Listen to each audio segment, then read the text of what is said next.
Voilà, en direct de Montsolimine, avec ce soir Pete et Eric. Alors on va demander une présentation vite faite. D'abord je vous demande, est-ce que je peux vous parler normalement, ça va? Nous, ça va. Hein. Nous, normalement, enfin, on parle normalement. Normalement. Alors, une présentation vite faite de qui vous êtes. Moi, je suis Pete, je suis belge. Ah, il est Je belge. suis un peu plus grand que l'autre. J'allais vous Et le demander petit bien, c'est Eric. Le petit gros, c'est Eric. quel est le plus belge des deux? Ah, c'est moi, je suis tout à fait belge, je te dis. Ah, je vois. belge. Ouais, belge, un vrai, oui. Il y a un vrai et un faux. Après moi, je suis beaucoup moins que lui, alors moi, je suis parisien, Parisien. argenteuil. Et depuis combien de temps vous faites ce métier? Ce métier ensemble, ça fait 7 ans. 7 ans. Oui, et lui. Toi, tu comptes les années déjà. Ouais, je compte les Tu années. comptes les années, bah c'est beau, tiens. Non, et Michel avait commencé, enfin Rick, Rick. bien sûr, puisqu'on est devenus Pete et Rick tous les deux. Rick avait commencé 3 ans avant moi. Hein. Voilà. Parce qu'il faut dire qu'on n'est pas frères, les gens croient qu'on est frères. Il y en a Non. qu'un qui est frère, mais pas l'autre. En fait, il y en a un qui est belge, l'autre français, donc C'est ça. à moins d'avoir une mère voyageuse. Ouais. Ou un père, je sais pas. Puis je sais pas s'il est belge comme ça. Vraiment, en France, ce sont les femmes qui ont les enfants. Hein. Oui, Ah c'est bon, pour En ça. Belgique, c'était différent, je sais pas.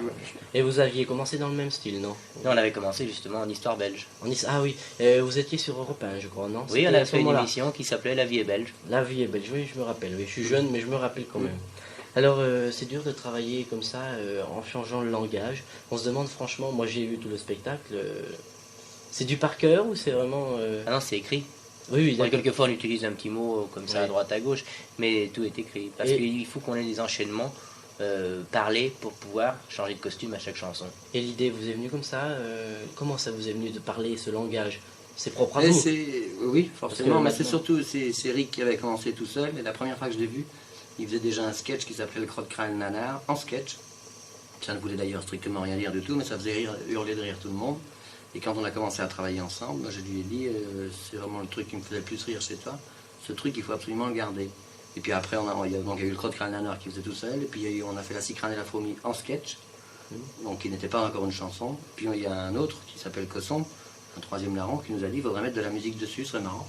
On a mis de la musique et c'est devenu La Cicrane et la Fourmi. Et la première fois que vous l'avez fait, vous n'êtes pas demandé, vous n'avez pas eu un petit doute quand même de changer comme ça le langage des gens? Non, mais on avait fait ça tout à fait sérieusement, c'était idiot parce que c'était au café-théâtre à 22h30, donc pour les adultes, Ouais, un c'est ça, sketch ouais. de La Cigale et la Fourmi, La Cicrane et la Fourmi dans ce langage. Et les adultes étaient pliés, on avait des gens de l'ambassade de Belgique et tout ça.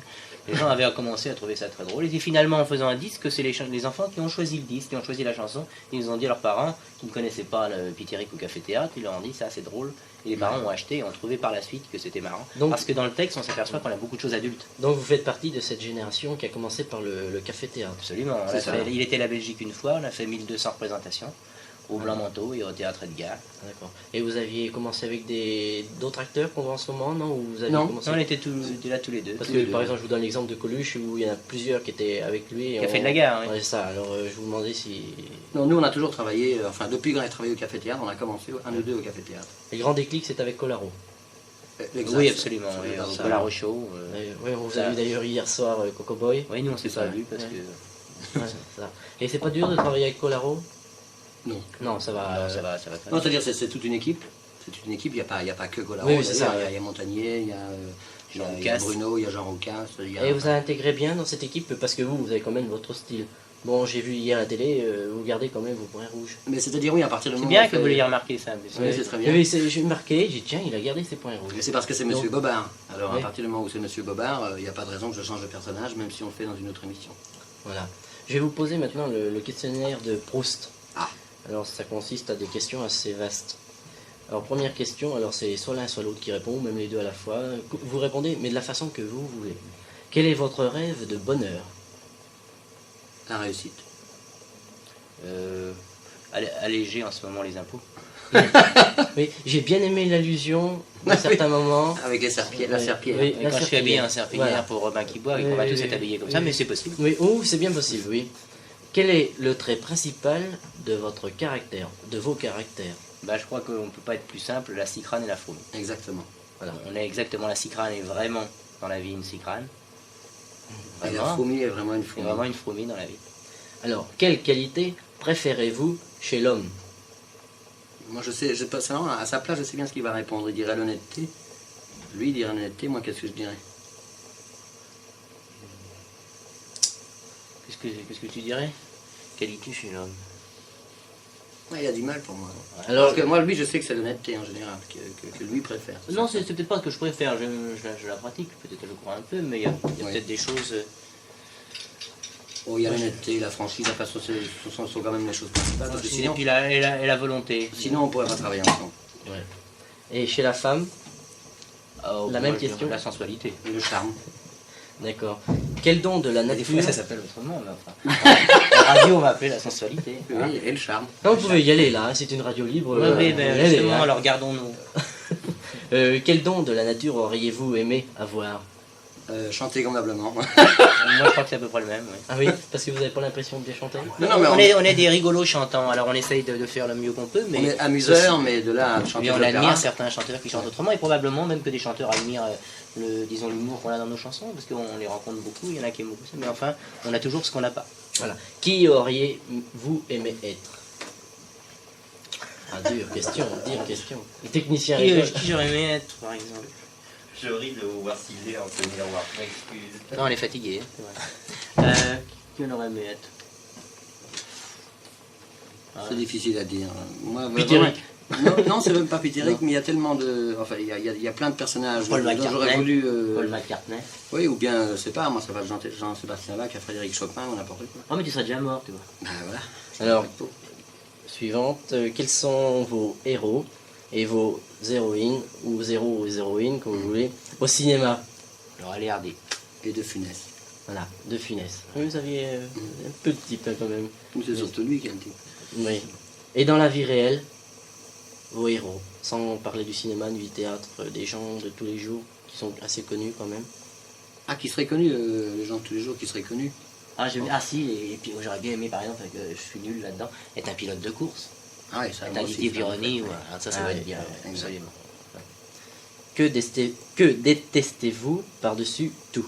Bah, on peut pas dire Krasuki. Ouais, le fromage pour moi. Ah, le fromage, moi, de toute façon, c'est le fromage. Et moi, ce sont les abats, parce que là, on tombe dans la cuisine. Dans la cuisine, oui. Et c'est vrai, je ne supporte ça a de pas manger l'importance. les abats, et lui, il supporte pas le fromage. Alors, dernière question de Proust, comment aimeriez-vous mourir? Moi, Je n'importe pas une comment. attirance énorme vers la mort. En fait, peinard. Moi, honnêtement, de vieillesse, ça m'arrangerait. Oui. Parce que je trouve que la vie est belle. En même temps que tout le monde. C'est-à-dire avec la bombe. Ouais, en même temps que tout le monde. Voilà. Qu'est-ce que je veux dire dans votre spectacle, bon, il y a quand même beaucoup de jeux de mots. Vous avez l'impression que des fois, ça survole pas les petits qui sont dans la salle? Si, Moi, mais c'est l'impression que ça m'a fait. Hein. oui, oui, absolument. Mais d'ailleurs, on a des parties qui sont complètement adultes dans notre spectacle et d'autres, mais chacun prend son mal en patience parce que sinon, au bout d'un moment, on lasserait un peu les parents et Où on lasserait les petits. les petits. Ouais, Alors, c'est il ça. faut À partir du moment, 5 minutes après, on amuse les parents, 5 minutes après, on amuse les À enfants. partir du moment où Mais les on se- enfants ne viennent pas seuls au spectacle, forcément, ils viennent avec leurs parents. Alors s'il y a un petit Fait peu un pour clin les d'œil. deux, s'il y a un clin d'œil pour les parents de temps Mais en c'est temps, vrai je qu'on crois a que ça fait du quelquefois bien. même des phrases qui sont assez légères, mais on se censure pas, parce que si on se censure, ça veut dire après on vise les enfants et on fait que ceci, Ouais, cela. ça. C'est préférable que les enfants nous choisissent, mais que nous on se censure pas. Et vous avez d'autres horizons, c'est-à-dire laisser un peu de côté les enfants et essayer de toucher autre chose, ou faire que les enfants? Non, mais on essaye surtout De faire ce qu'on aime, surtout. de créer des personnages et pour nous donner une suite très importante à ces personnages. On a commencé à faire des t-shirts. C'est faire de la BD. On va De la peut-être bande commencer dessinée, dans un journal, ouais, un grand journal pour enfants à faire de la BD. Si on peut avoir plus tard du dessin Du animé, des dessin animé personnages, également. Ah d'accord. créer un petit monde de la cicrane à la D'accord, fourmi. d'accord. Et après peut-être au cinéma? Ah oui, au Peut-être cinéma, peut-être transposition. en dessin animé ou peut-être en vrai au cinéma, dans ces Transposition. personnages-là, Ah d'accord. dans BD ou en... Voilà, bon maintenant je vais vous poser deux questions que je pose à tout le monde. Que pensez-vous des radios libres? Votre position envers les radios libres?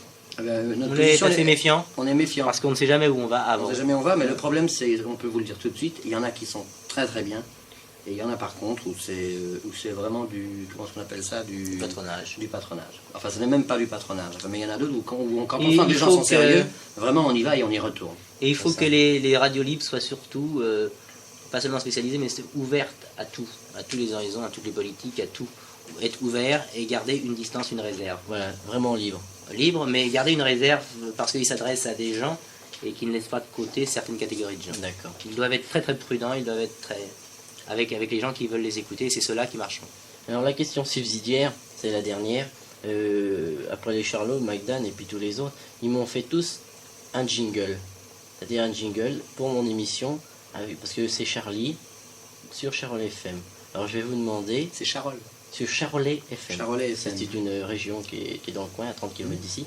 Et je vous demande un jingle en parlant dans votre jingle de Charlie. Par exemple, L'amoureux a fait écouter Charlie dans son style sur Charolais FM. Alors je vous demande à vous votre petit jingle. Alors je vous laisse vous concerter. Charlie, vous écoutez. Attends. Là, faudrait pas prendre un truc dans le langage. Ah ouais, dans le langage, mais.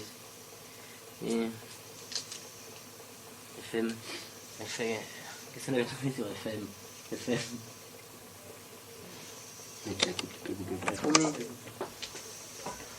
Froumé, tu n'écoutes toi, Charlie sur Charolais FM tous les jours à midi? Ouais, non. Hey, les Froumé. Ouais.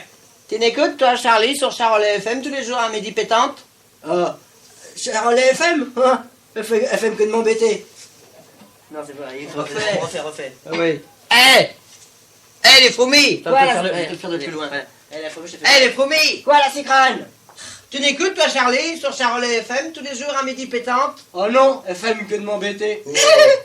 Merci, bien, je remercie Pithéric qui était ce soir à Mont-sur-les-Mines et à bientôt.